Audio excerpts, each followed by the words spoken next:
1.3 billion people with his very determined resolve for a climate-sensitive, clean, green and Atmanirbhar growth for India.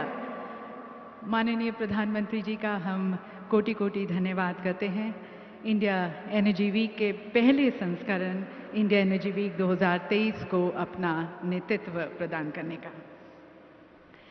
And ladies and gentlemen, with very bold and decisive leadership of India, along with the honorable energy ministers of various countries and then the captains and leaders and the champions of the energy sector, the India Energy Week 2023 is truly a global gathering of minds to strengthen the global dialogue on energy transition and net zero agenda. And also at the same time towards fostering ties and partnerships for ideas, innovations and investments for the future energy landscape. So as we open the doors to this global dialogue, at the very onset, I would like to request our host minister, our Honorable Union Minister of Petroleum and Natural Gas, Shri Hardeep Singh Puri ji, for his welcome remarks.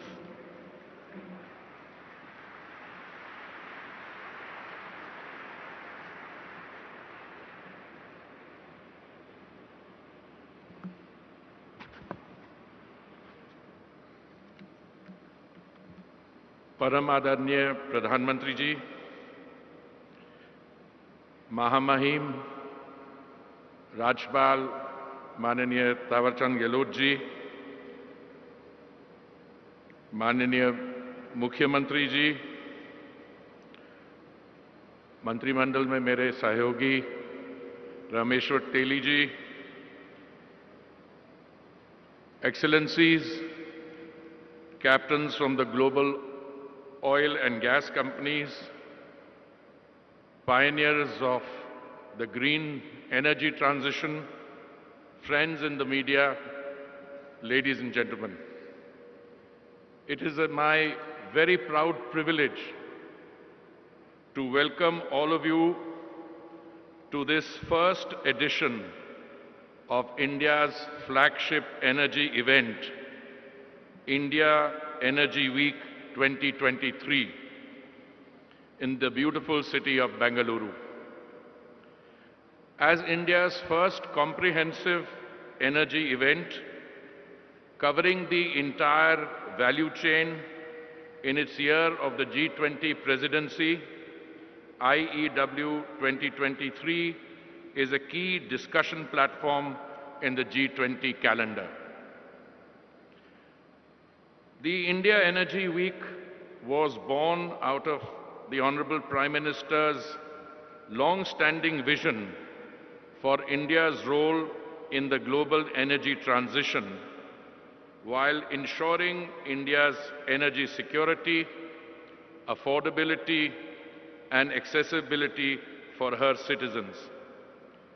It captures India's dreams and aspirations of an Amrit Kal, whilst also underlining her role in the 21st century global economy as a Vishwaguru following the ideals of Vasudhaiva Kudumbakam. IEW 2023 comes at a watershed in the global energy landscape, and it will devise solutions to solve the global energy quadrilemma of energy access, affordability and availability, with security at its pivot, and devise solutions for the future global energy transition. Friends and colleagues, last year marked a tumultuous period in energy prices globally. This created global challenges to development and sparked uncontrolled inflationary and recessionary fears. The World Bank has estimated that this year global growth will decelerate to 1.7%, the third weakest in nearly 3 decades. More than 60 million people visit the petrol pump in India on a daily basis. A nation of 1.4 billion plus has to be insulated against the global price rise so that energy is accessible at affordable cost. This is the primary focus of India's energy needs. India has already pledged to become net zero in emissions by 2070 and cut down the emissions by 1 billion tons by the end of 2030.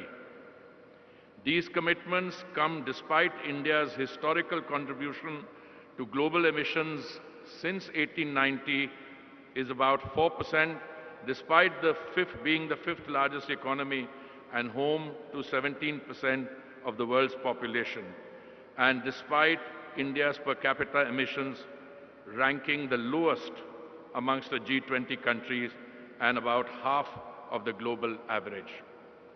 Against this backdrop, India has carved out an energy agenda which is inclusive, market-based, and climate-sensitive. We continue to underscore the importance of oil and gas, yet our commitment to climate change mitigation goals remains unabated and undiluted. We remain focused on energy efficiencies, laying impetus on fuels of the future, including biofuels and hydrogen, and increasing the use of renewable energies, etc. At the same time, we are taking transformative steps to increase domestic exploration and production of traditional hydrocarbons. In today's plenary, we are also witnessing, or we will be witness, to the launch of 3 landmark initiatives by the Honorable Prime Minister. As per the vision that the Honorable Prime Minister laid out in 2017, a double-burner solar cooktop which can provide green, clean, effective and permanent solution for the cooking needs of the families is being launched today. This has replicability in the countries of the Global South and the rest of the world. Again, in line with the clarion call given by the Honorable Prime Minister to phase out single-use plastic items, we are launching the largest initiative in the world to reuse and recycle 100 million PET bottles per year. This also resonates with the global initiative Lifestyle for the Environment movement launched by the Honorable Prime Minister. These PET bottles will be converted into cloth for the frontline workers of the oil marketing companies and non-combat uniforms for the armed forces and other institutions and retail sales. The Honorable Prime Minister had set for us a target of 10% ethanol blending by the end of November 2022. We achieved this 5 months prior to the target. Equally, the Prime Minister had originally set 2030 for India to achieve 20% biofuel blending. Under the bold and decisive leadership of the Honorable Prime Minister, this 2030 target of 20% blending has been brought forward by 5 years, and we will complete it by 2025. We had also planned to launch an E20 blended biofuel by April of 2023, and I'm very pleased to inform you that today the Honorable Prime Minister will be launching an E20 blended fuel which will be available in select petrol pumps in the country on a pilot project basis 2 months, well, 2.5 months ahead of the target April 2023 launch. The Honorable Prime Minister will also be launching a green mobility rally which will showcase various types of vehicles capable of having E20, E85, hydrogen fuel, CNG and other new age fuels. As a country on a fast trajectory of economic growth, India is projected to witness the largest increase in energy demand of any country over the next 2 decades, accounting to close to 28% of incremental global growth in energy demand. Green growth has been highlighted as one of the Saptarishi or 7 priorities for the country in the latest budget. Not only have generous provisions been made for this, but also for other related activities to cover the manufacture of catalyzers and other requirements in the production of green hydrogen. Excellencies, India Energy Week 2023 therefore comes at an apt time and provide a unique platform to strengthen dialogue and cross-regional knowledge sharing on the future of the energy landscape at a time when the volatility, uncertainty and energy security in the energy business is dominating our discussion. This year's theme, Growth, Collaboration, Transition, is apt as it underscores the need for us to collaborate and grow together. We seek to imbibe the true spirit of innovation. Achieving the net zero goal requires global coordination and access to skills, technology and global financing. Excellencies, ladies and gentlemen, I am confident that India Week will provide an unrivaled global networking platform for all of you, where key priorities will be set and new partnerships will be forged. I wish you the best in your discussion and engagements and look forward to fruitful outcomes. Thank you. Jai Hind.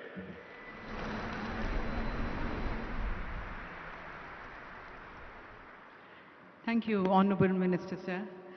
And ladies and gentlemen, the India Energy Week 2023 is happening in a city which is known as the Silicon Valley of India, a city which is known for its ideas, its innovation for startups and entrepreneurs, especially in the energy sector. और मंच पर हमारे साथ मेज़बान राज्य के माननीय governor साहब श्री थावरचंद गहलोत जी हैं, साथ साथ यशस्वी मुख्यमंत्री श्री बसवराज बोम्मई जी हैं। तो मैं मेज़बान राज्य कर्नाटक के माननीय मुख्यमंत्री श्री बसवराज बोम्मई जी को अब आमंत्रित करती हूँ इस सम्मानित सभागार को संबोधित करने के लिए। Inviting the honourable chief minister Shri Basavaraj Bommai ji.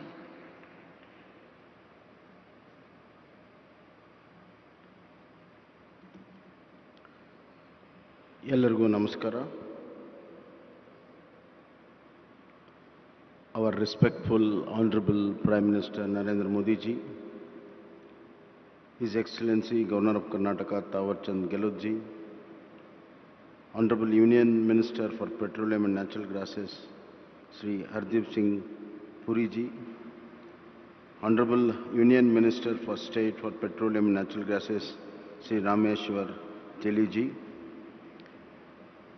all His Excellencies, CEOs of the company, all the delegates, ladies and gentlemen, and my press friends. At the outset, I thank the Honorable Prime Minister Narendra Modi ji and Honorable Union Minister of Petroleum Puri ji for hosting India Energy Week in Bangalore in my state. And rightly so, the highest number of power research capabilities which the state has. So I once again thank the Honorable Prime Minister. Things are changing in every aspect of life. Post-COVID, the dimensions, definitions of life has changed. And rightly so, our Honorable Prime Minister has set new goals, new milestones, and new orientation too. He has been a very successful as a Chief Minister of Gujarat by bringing a revolutionary change in power production, supplies and distribution. With that rich experience, he has changed the power sector of the country. This is a paradigm shift on the priorities. Therefore, we have the experience of the Honorable Prime Minister, and we are facing the new challenges. The whole world in its effort for a net zero is a very big challenge, and our Honorable Prime Minister has set a goal for 2046 net zero Indian power production.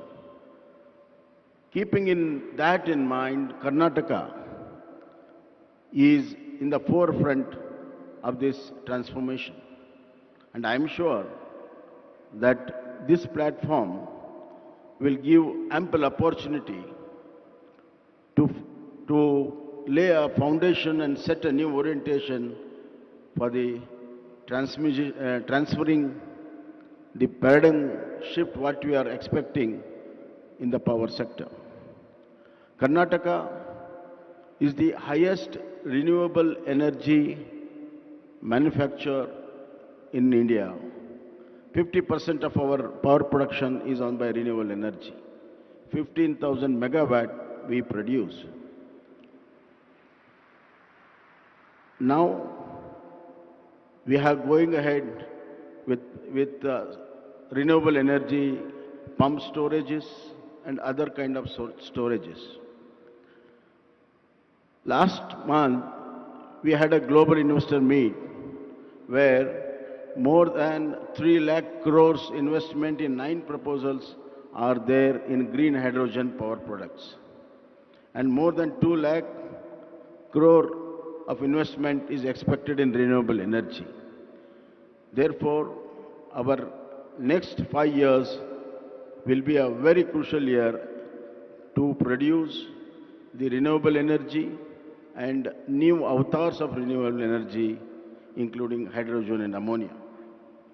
Secondly, sir, we are the highest R&D in electrical vehicles, as well as highest EV passenger vehicles are in the country. Now our goal is to make the #1 EV manufacturing in the country, and we have got EV policy which is investor friendly as far as manufacturing of EV vehicles are concerned. As far as biofuels, I am really proud that Karnataka is a pioneer in biofuels in manufacturing of ethanol, since we have highest number of sugarcane units. And I am proud that there is a young gentleman called Vijay Nirani, who is manufacturing cumulatively in all 5 units together the highest ethanol manufacturer in the India. Therefore, our goal to have 20% blend of ethanol by 2025 will be achieved, and Karnataka will be one of the greatest contributor. With all these new changes, new transformation, we like to say that the world changes and our goal is very, very important. Amrit Kal of our Honorable Prime Minister is change for the best in all the fields, including energy. Energy is a very important component for both economical growth and social development. Hence, I conclude that our Honorable Prime Minister intent and with great intensity, he has put forward the energy changes.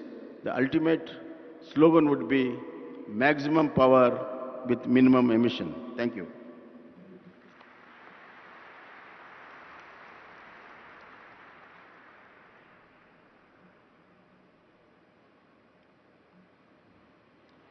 Thank you, Honorable Chief Minister, sir.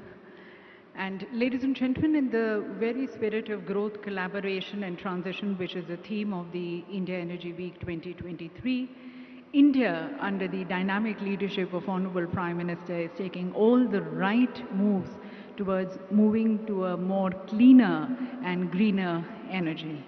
And as was mentioned by our Honorable Minister, today we are going to be witnessing the launch of 3 landmark green initiatives at the hands of the Honorable Prime Minister. We bring you greater insights into these green initiatives which are going to be launched today, and also the progressive vision of our Honorable Prime Minister through a short film. If you can play the film, please.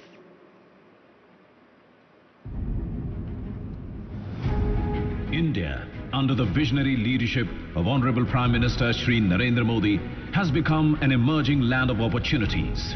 The third largest consumer of crude oil and petroleum products in the world. Committed to the target of renewable footprint and decarbonization by 2030 as resolved by our Prime Minister Shri Narendra Modi at COP26. आज Bharat installed renewable energy capacity में विश्व में चौथे number पर है। बीते 7 वर्षों में भारत की नॉन फोसिल फ्यूल एनर्जी में 25% से ज्यादा की वृद्धि हुई है और अब ये हमारे एनर्जी मिक्स का 40% पहुंच गया है। The Government of India, under the able guidance of the Honorable Prime Minister, is scaling up avenues of utilizing renewable energy for achieving energy independence and has targeted about 450 gigawatt of installed renewable energy capacity by 2030. India is today creating a wave of new possibilities of growth, collaboration and transition. Transitioning into new age biofuels, India is further securing its energy security, and the government is supporting advanced biofuel projects through the Pradhan Mantri Jeevan Yojana with cumulative financial assistance of approximately 25,000 crore.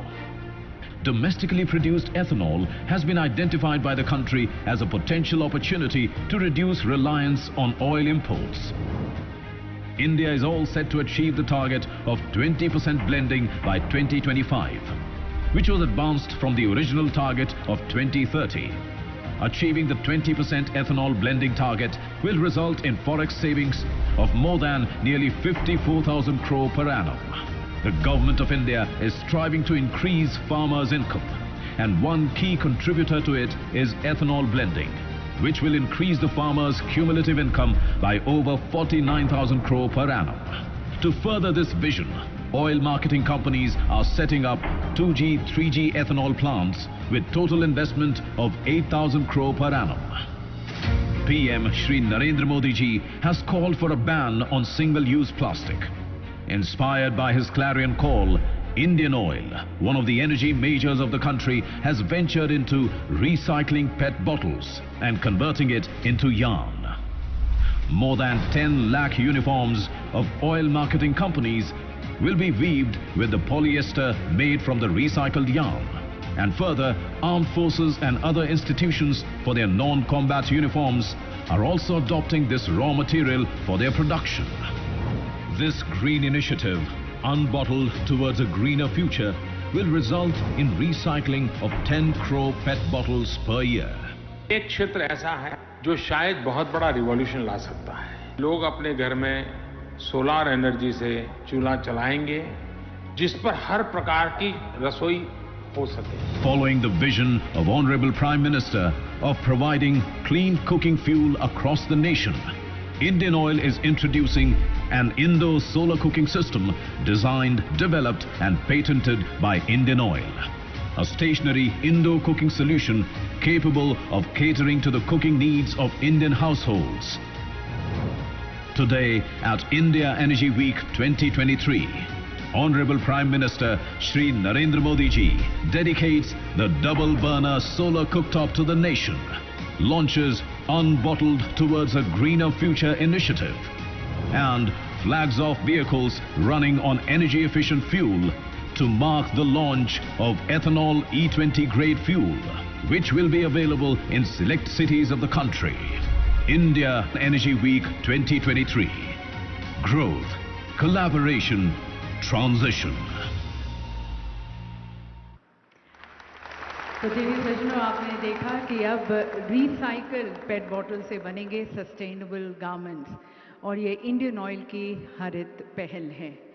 Sustainability की दिशा में आगे बढ़ते हुए Indian oil ने circular economy में योगदानकर्ता के रूप में प्लास्टिक न्यूट्रलिटी को अपनाया है, और इसी के तहत ऑयल मार्केटिंग कंपनीज के कस्टमर सर्विस अटेंडेंट्स की वर्दी के अलावा अन्य संस्थाओं के लिए भी कपड़ा बनाया जाएगा। रिसाइकल्ड पॉलिएस्टर को कपास के साथ मिलाकर उसकी तरफ कपड़ा तैयार किया जाएगा। आपको ये भी बताना चाहेंगे कि प्रत्येक वर्दी के लिए कुछ 28 यूज्ड पेट बॉटल्स रिसाइकलिंग उनकी की जाती है और तब वो कपड़ा तैयार किया जाता है। और हमारे साथ chairman Indian oil corporation limited हैं, उनकी पूरी टीम को शुभकामनाएं देते हुए उन्हें मैं अब मंच पर आमंत्रित करती हूं, श्री श्रीकांत माधव वैद्या जी को, और उनसे निवेदन है कि वे माननीय प्रधानमंत्री जी को इस रिसाइकल पेट बॉटल से बने पेटा और जैकेट प्रधानमंत्री जी को भेंट करें।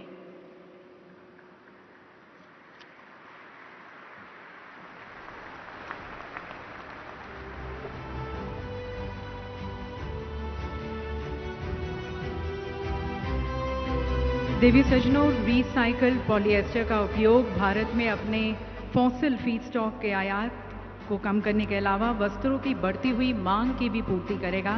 पेट बोतलों के रिसाइकलिंग का महत्व पर्यावरण संरक्षण में भी है, क्योंकि इसके उत्पादन के लिए फॉसिल फीडस्टॉक से निर्मित पॉलिएस्टर की तुलना में लगभग 59% कम ऊर्जा की आवश्यकता होती है और इसमें लगभग 79% कम कार्बन फुटप्रिंट है।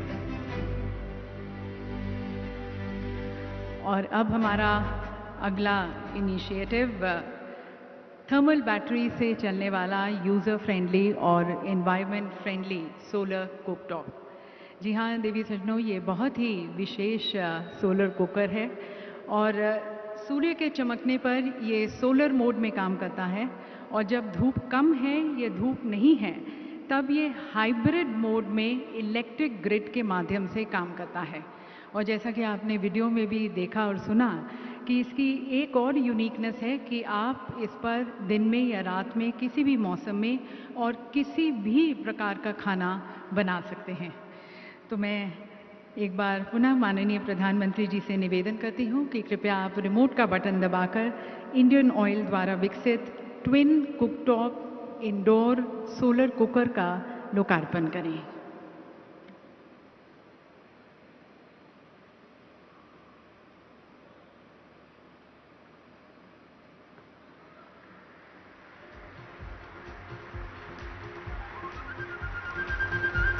Ladies and gentlemen, I would like to draw your attention on the sides here, just closer to the podium. We have the solar cooker, the twin cooktop indoor solar cooker, and this will be the green, clean and a permanent solution for the cooking needs of the household of not only India but also of the rest of the world. Ladies and gentlemen, in Honorable Prime Minister Modi, we have a global leader who strongly believes it is one earth, we are one big family, and there is one future for all of us. And thereby, we all need to work together, collaborate for global good and welfare for all. वसुधैव कुटुंबकम के भाव को आत्मसात करते हुए माननीय प्रधानमंत्री जी ने हमेशा से वैश्विक समृद्धि और वैश्विक स्वास्थ्य की मनोकामना की है और उसकी तरफ अथक प्रयास करते आए हैं, और उसके साथ साथ अपने 130 करोड़ के परिवारजनों की आशाओं और आकांक्षाओं की पूर्ति की तरफ भी वे अनेक प्रयास करते आए हैं, संकल्पबद्ध हैं। And that is where we have seen India integrating its development plans with the climate action targets, and that is also reflected in our budget, the dream budget for the green energy sector.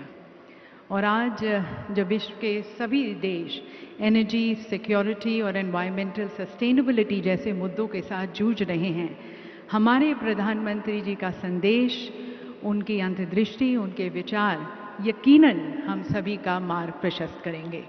तो यहाँ पर उपस्थित सभी की तरफ से मैं माननीय प्रधानमंत्री जी से करबद्ध होकर निवेदन करती हूँ, हम सभी के मार्गदर्शन हेतु अपने विचारों से हमें लाभान्वित करने के लिए।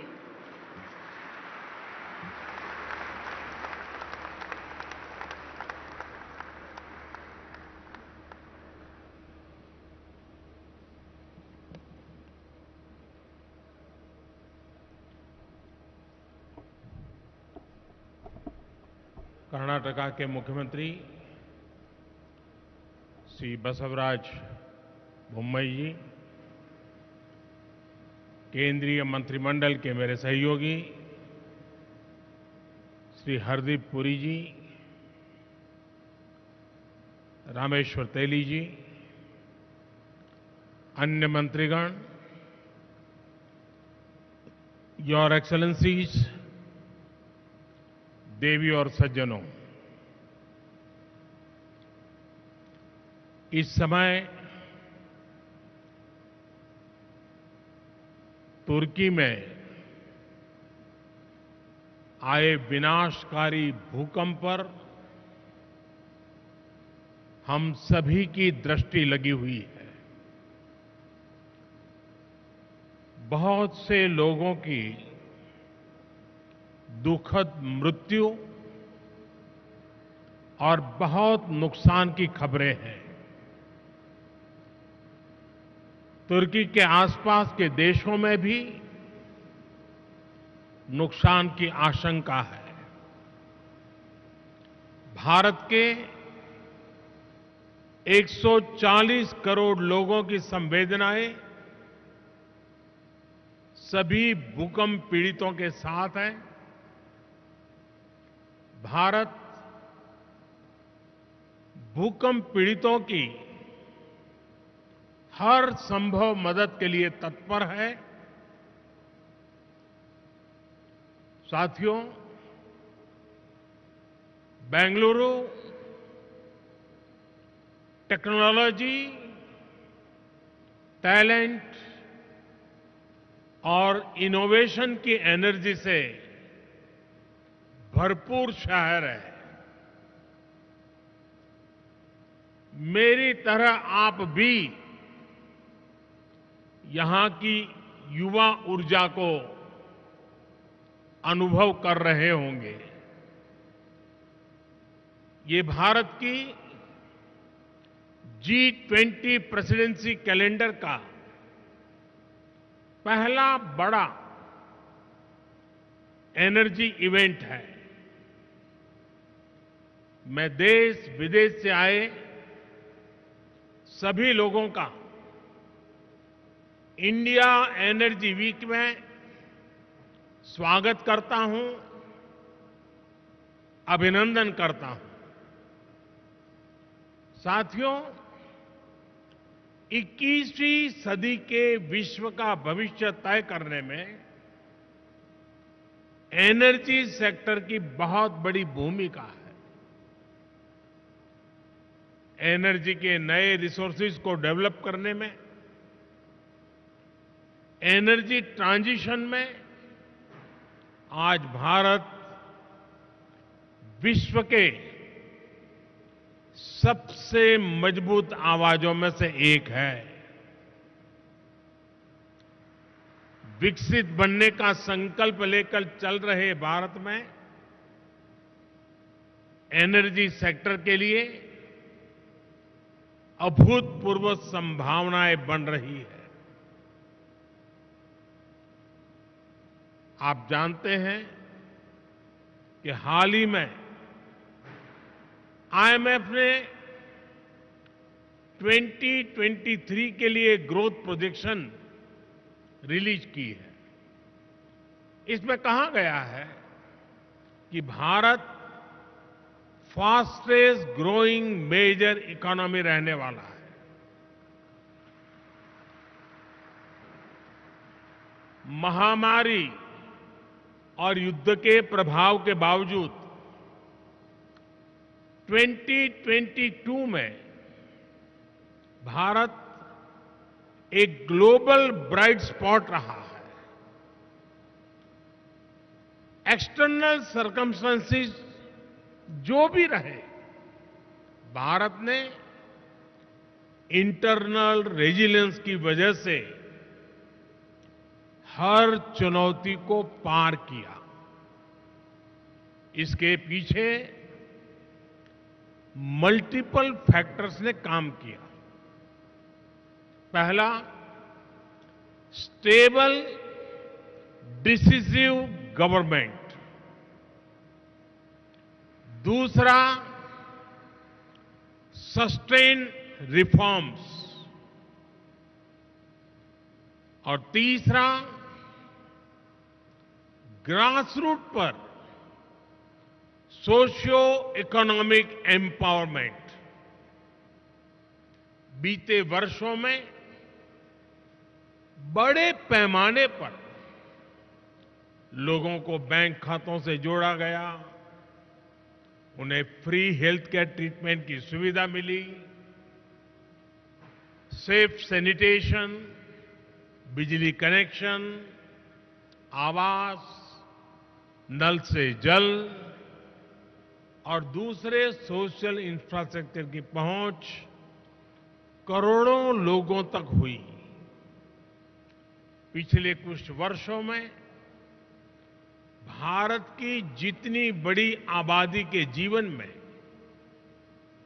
ये बदलाव आया है, वो कई विकसित देशों की जनसंख्या से भी ज्यादा है। इससे करोड़ों गरीबों को गरीबी से बाहर निकालने में मदद मिली है। आज करोड़ों लोग गरीबी से निकलकर मिडिल क्लास के स्तर तक पहुंच रहे हैं। आज भारत में करोड़ों लोगों की क्वालिटी ऑफ लाइफ में बदलाव आया है। आज गांव-गांव तक इंटरनेट पहुंचाने के लिए 6 लाख किलोमीटर, 600,000 किलोमीटर से ज्यादा ऑप्टिकल फाइबर बिछाए जा रहे हैं। पिछले 9 वर्षों में देश में ब्रॉडबैंड यूजर्स की संख्या 13 गुना बढ़ चुकी है। पिछले 9 वर्षों में इंटरनेट कनेक्शंस 3 गुना से ज्यादा हो चुके हैं। आज रूरल इंटरनेट यूजर्स की संख्या अर्बन यूजर्स की तुलना में ज्यादा तेजी से बढ़ रही है। इसके अलावा भारत दूसरा सबसे बड़ा मोबाइल फोन बनाने वाला देश बन चुका है। इससे भारत में दुनिया का सबसे बड़ा एस्पिरेशनल क्लास तैयार हुआ है। भारत के लोग चाहते हैं कि उन्हें बेटर प्रोडक्ट्स, बेटर सर्विसेज और बेटर इंफ्रास्ट्रक्चर मिले। भारत के लोगों की आकांक्षाओं को पूरा करने के लिए एनर्जी बहुत बड़ा फैक्टर है। इंडस्ट्रीज से लेकर के ऑफिसेज तक, फैक्ट्रीज से लेकर के घरों तक भारत में एनर्जी की जरूरत, एनर्जी की मांग बढ़ती ही जा रही है। भारत में जिस तेजी से विकास हो रहा है, उसे देखते हुए ये माना जा रहा है कि आने वाले वर्षों में भारत में अनेक नए शहर बनने वाले हैं। इंटरनेशनल एनर्जी एसोसिएशन ने भी कहा है कि भारत इस दशक में भारत की एनर्जी डिमांड दुनिया में सबसे ज्यादा होगी और यहीं पर आप सभी इन्वेस्टर्स के लिए, एनर्जी सेक्टर के स्टेक होल्डर्स के लिए भारत नई अपॉर्चुनिटीज लेकर के आया है। आज ग्लोबल ऑयल डिमांड में भारत की हिस्सेदारी 5% के आसपास है, लेकिन इसके 11% तक पहुंचने की उम्मीद है। भारत की गैस डिमांड तो 500% तक बढ़ने का अनुमान है। हमारा विस्तार ले रहा एनर्जी सेक्टर भारत में इन्वेस्टमेंट और कोलैबोरेशन के नए अवसर बना रहा है। फ्रेंड्स, एनर्जी सेक्टर को लेकर भारत की स्ट्रेटेजी के 4 मेजर वर्टिकल्स हैं। पहला, डोमेस्टिक एक्सप्लोरेशन और प्रोडक्शन को बढ़ाना। दूसरा, सप्लाईज को डाइवर्सिफिकेशन। तीसरा, बायोफ्यूल्स, इथेनॉल, कंप्रेस्ड बायोगैस और सोलार जैसे ऑल्टरनेटिव एनर्जी सोर्सेज का विस्तार। और चौथा, इलेक्ट्रिक व्हीकल और हाइड्रोजन के जरिए डीकार्बनाइजेशन। इन चारों ही दिशाओं में भारत तेजी से काम कर रहा है। मैं आपके बीच इसके कुछ एस्पेक्ट्स पर और विस्तार से बात करना चाहूंगा। साथियों, आप जानते हैं कि भारत दुनिया में चौथी सबसे बड़ी रिफाइनिंग कैपेसिटी वाला देश है। भारत की वर्तमान क्षमता करीब 250 MMTPA की है, जिसे बढ़ाकर 450 MMTPA करने के लिए तेजी से काम हो रहा है। हम अपनी रिफाइनिंग इंडस्ट्री को लगातार इंडिजीनियस, मॉडर्नाइज और अपग्रेड कर रहे हैं। हम अपनी पेट्रोकेमिकल प्रोडक्शन कैपेसिटी को बढ़ाने की दिशा में भी बहुत तेजी से काम कर रहे हैं। भारत के रिच टेक्नोलॉजी पोटेंशियल और ग्रोइंग स्टार्टअप इकोसिस्टम का उपयोग करके आप सभी अपने एनर्जी लैंडस्केप का विस्तार कर सकते हैं।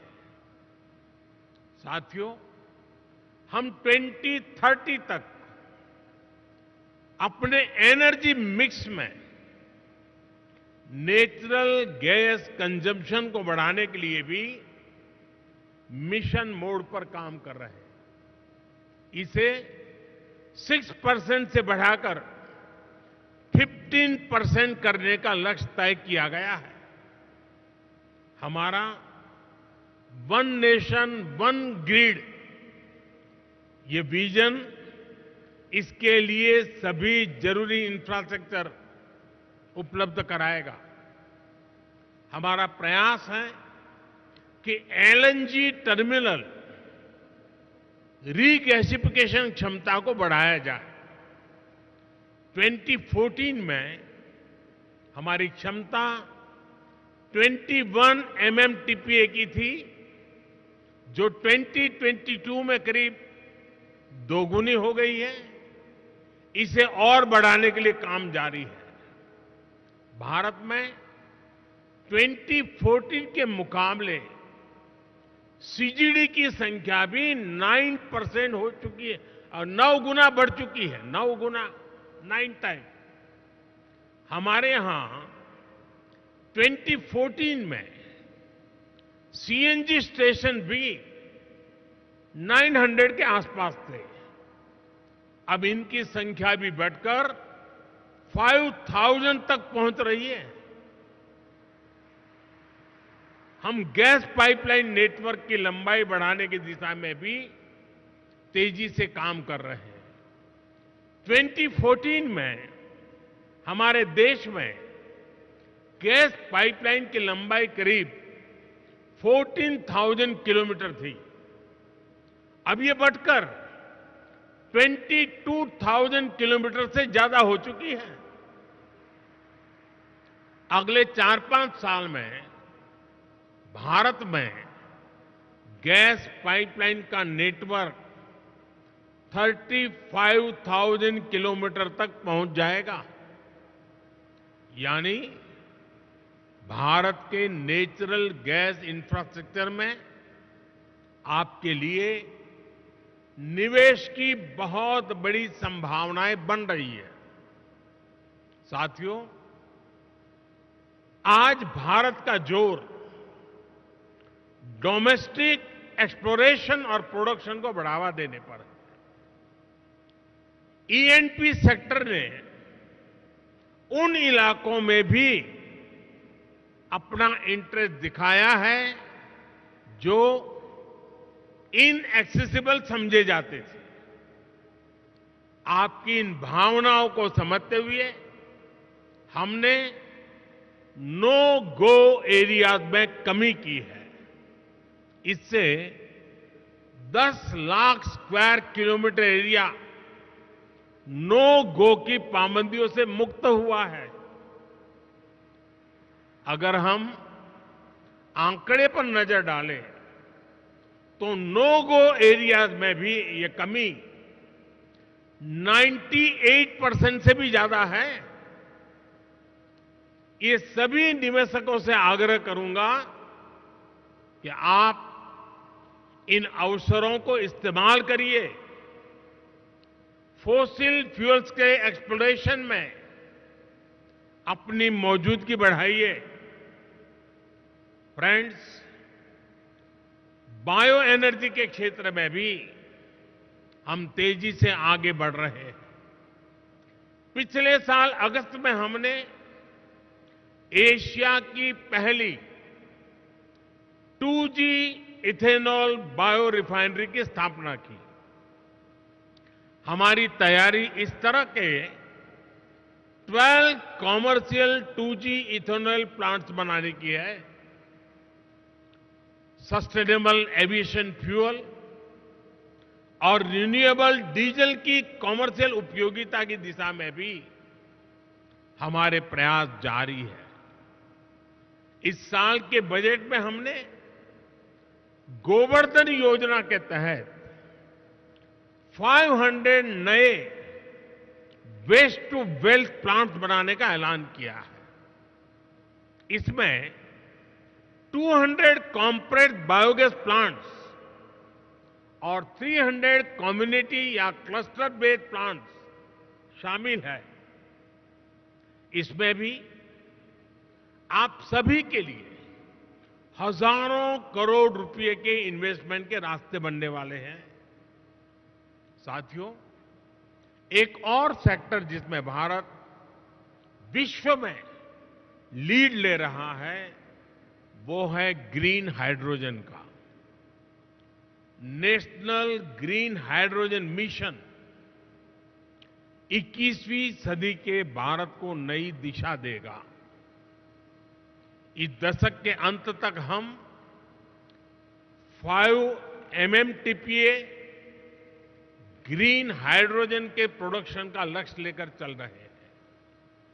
इसमें भी 8 लाख करोड़ रुपए से अधिक के इन्वेस्टमेंट की संभावनाएं हैं। भारत अगले 5 वर्षों में ग्रे हाइड्रोजन को रिप्लेस करते हुए ग्रीन हाइड्रोजन का हिस्सा 25% तक बढ़ाएगा।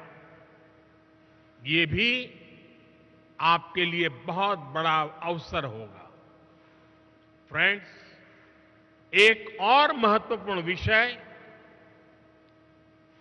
ईवीएस की बैटरी कॉस्ट का भी है।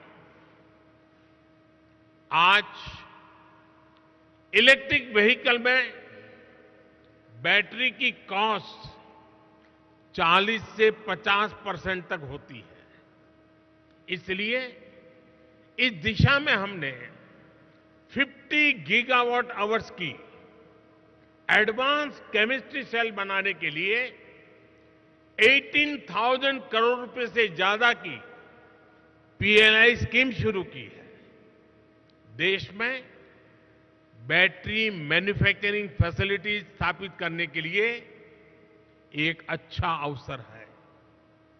फ्रेंड्स, भारत में बन रही निवेश की इन संभावनाओं को हमने एक सप्ताह पहले आए बजट में और मजबूत किया है।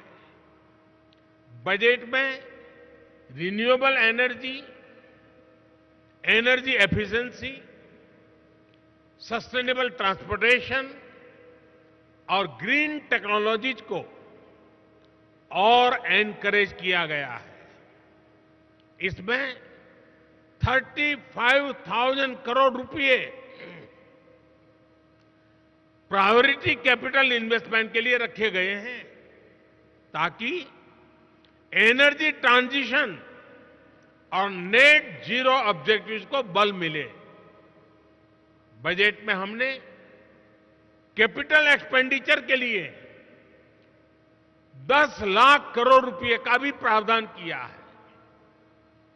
इससे भी ग्रीन हाइड्रोजन से लेकर सोलार और रोड जैसे हर तरह के इंफ्रास्ट्रक्चर को गति मिलेगी। साथियों, 2014 के बाद से ग्रीन एनर्जी को लेकर भारत का कमिटमेंट और भारत के प्रयास पूरी दुनिया को देख रहे हैं। बीते 9 वर्षों में भारत में रिन्यूएबल एनर्जी कैपेसिटी करीब 70 गीगावाट से बढ़कर करीब 170 गीगावाट हो चुकी है। इसमें भी सोलर पावर कैपेसिटी 20 टाइम्स से ज्यादा बढ़ी है। आज भारत विंड पावर कैपेसिटी के मामले में दुनिया में चौथे नंबर पर है। हम इस दशक के अंत तक 50% नॉन फॉसिल फ्यूल कैपेसिटी का लक्ष्य लेकर चल रहे हैं। हम बायोफ्यूल पर, इथेनॉल ब्लेंडिंग पर बहुत तेजी से काम कर रहे हैं। बीते 9 वर्षों में पेट्रोल में इथेनॉल ब्लेंडिंग को हम 1.5% से बढ़ाकर 10% कर चुके हैं। अब हम 20% इथेनॉल ब्लेंडिंग के लक्ष्य की तरफ बढ़ रहे हैं। आज यहां E20 रोल आउट किया जा रहा है।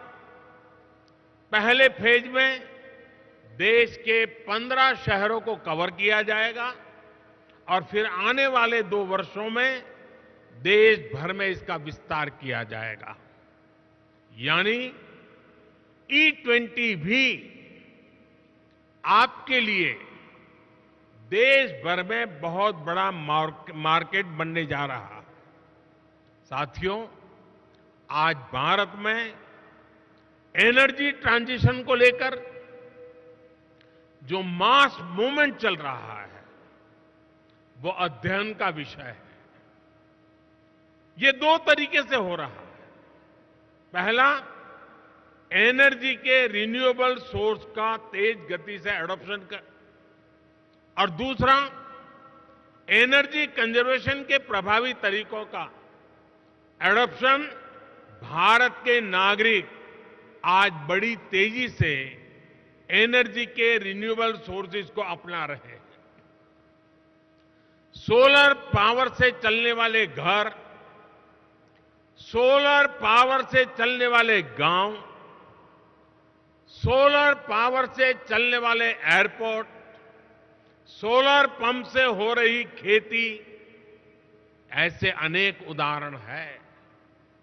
बीते 9 वर्षों में भारत ने अपने 19 करोड़ से ज्यादा परिवारों को क्लीन कुकिंग फ्यूल से जोड़ा है।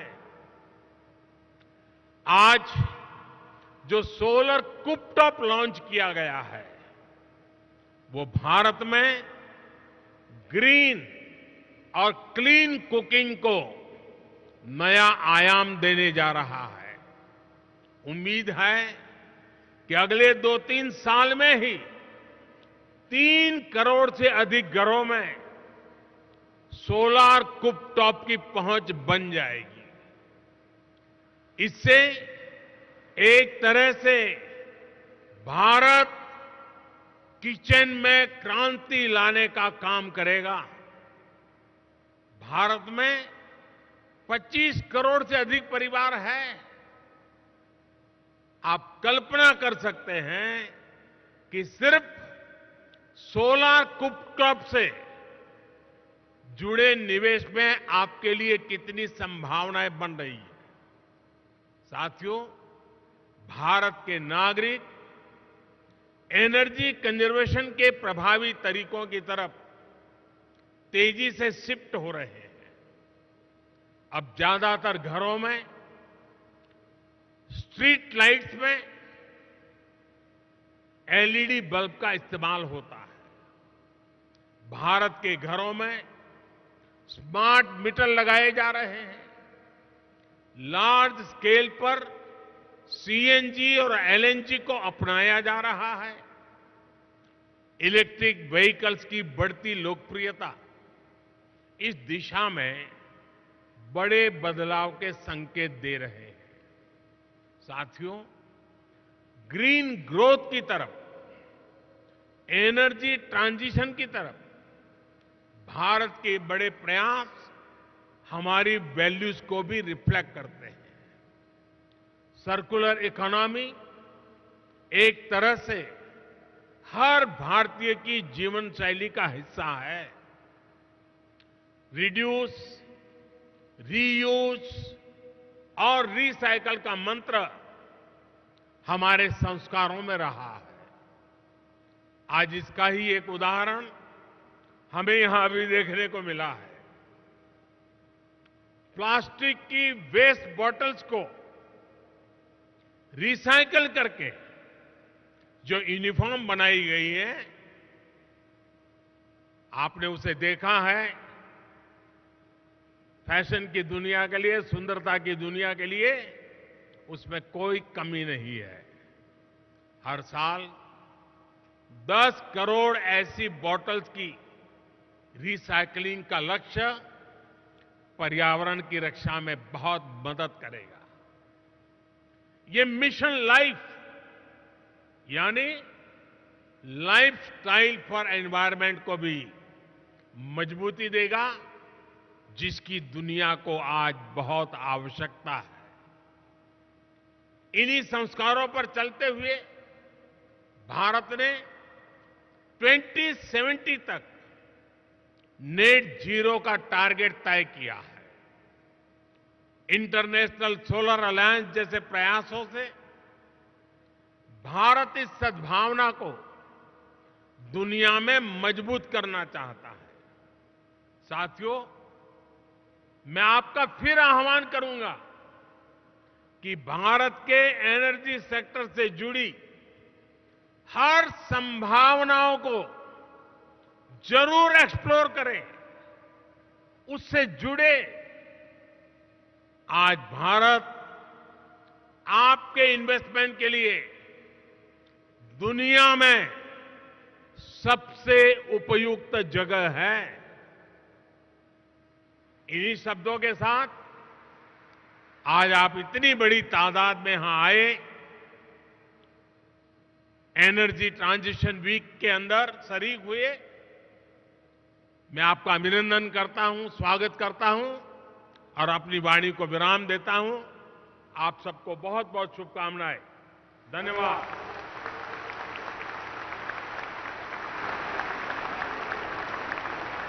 Thank you very much, Honorable Prime Minister, sir, for sharing the green growth plans which India has, and that is where the opportunity lies for the energy innovators and the investors.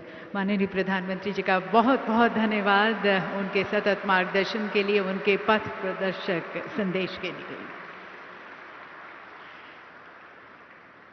Ladies and gentlemen, would like to request you to remain at your respective seats and would like to request our Honorable Energy Ministers to please join us outside for a group photograph with the Honorable Prime Minister. Also, the Honorable Prime Minister outside is going to be launching the E20. तो ये बेंगलुरु से सीधा प्रसारण आप देख रहे थे। भारत ऊर्जा सप्ताह का उद्घाटन कार्यक्रम चल रहा था, जिसमें प्रधानमंत्री नरेंद्र मोदी ने हरित ऊर्जा की कई पहलों की शुरुआत की। उन्होंने अनबॉटल्ड पहल के तहत एक वर्दी लॉन्च की, जो